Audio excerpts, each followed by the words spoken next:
मला भेटेल. हा बेस्ट. आता तर राणीला मला भेटावंच लागेल. राणी, राणी,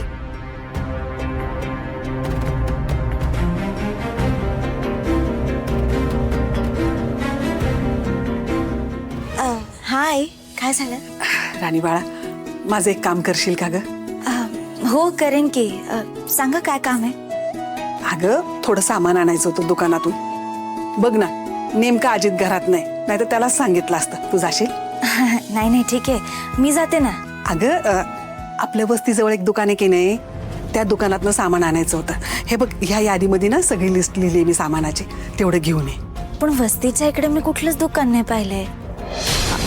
अगं हाय ना, हाय तिथं दुकान. अगं तू जा तर खरं, तुला दिसेल. द्या. बरं ठीक आहे, येते मी.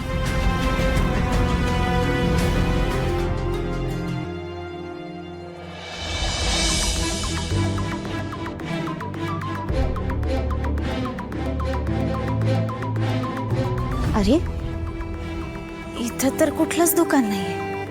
तरी मी रत्नाईंना सांगत होते की इथे मी कधीच दुकान पाहिलं नाही.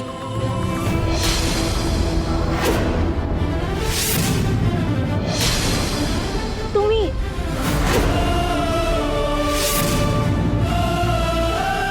एक मिनिट, म्हणजे तुम्हीच रत्नाईंना सांगून मला इथं मुद्दाम बोलवून घेतलंय का? का केलं तसं? अहो एवढं सगळं झालंय तरी तुम्ही काय सुधारत नाही ना? खोटं बोलायचं काही सोडू नका तुम्ही. अहो त्या खोट्या बोलण्यापायीच तुम्हाला घरातनं बाहेर पडावं लागले, तरी सुद्धा तुम्ही परत खोटं बोलून मला इथं बोलवून घेतलं. का केलं तसं? हा कशासाठी? अहो का शांत बसलायत? बोला काहीतरी. राणी थांब, एक मिनिट होल्ड कर आणि प्लीज स्वतः काही बोलू नकोस. माझं बोलणं ऐकून घे. हे बघ, मला माहितीये मी खरं बोललो असतं तर तू आलीच नसतीस आणि मला ना तुला काहीही करून भेटायचं होतं. म्हणजे मला फक्त एवढं कन्फर्म करायचं होतं की आई तुला काही त्रास देत नाहीये ना.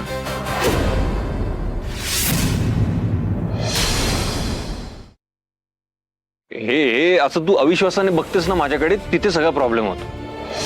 मला माहितीये ना, मी किती खरं बोललो ना तू माझ्यावर विश्वासच ठेवणार नाहीयेस. म्हणून मला असं खोटं बोलून तुला इथे बोलवून घ्यावं लागलं. हे बघा, माझं तिकडं काय चाललंय ना ह्याच्याशी तुमचं काहीही घेणं देणं नाही. मी बघेन माझं काय, तेवढी समर्थ आहे मी. अगं पण माझ्यामुळे त्रास होतोय ना तुला, आणि माझ्यामुळे आई तुझ्यावर राग काढत असेल ना तर मला बिलकुल चालणार नाही. हवं तर मी बोलून घेईन तिच्याशी एकदा त्याबद्दल. तुम्हाला काही बोलायची गरज नाहीये. काहीही बोलू नका तुम्ही. माझ्या आयुष्यात जेवढा गोंधळ घातलाय ना तेवढा पुरे आता.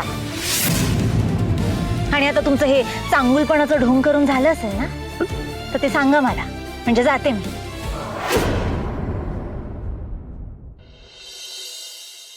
आणि बुवांचं काय?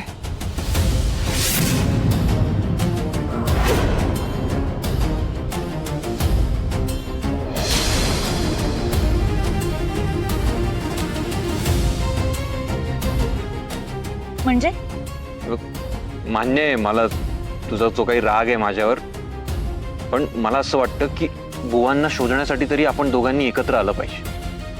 नाही म्हणजे तुझ्या आयुष्यात जो काही गोंधळ घातलाय तो मी निस्तारणारच आहे, पण सध्या मला असं म्हणायचं आहे की आपण दोघं एकत्र येऊन जर बुवांना शोधलं ना तर ते लवकर सापडते. एवढंच पॉइंट आहे माझं. हे बघ, मला ना बुवांबद्दल थोडं तुझ्याशी बोलायचंय. काय बोलायचं? मला एक सांग, एवढ्या स्ट्रेसमध्ये जर बुवा असतील तर देर इज अ चान्स की त्यांनी ड्रिंक केली असेल. हो म्हणजे असं काही झाल्यावर पितात ते.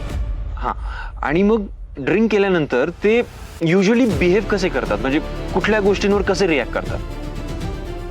काही नाही, ते जाऊन दारू पितात, मग घरी यायला निघतात आणि मग रस्त्यात कुठेतरी पडतात. एक्झॅक्टली. लेट्स अज्युम की असंच झालं असेल. पण मग ठीक आहे, झालं असेल असं, पण तुम्हाला म्हणायचंय काय?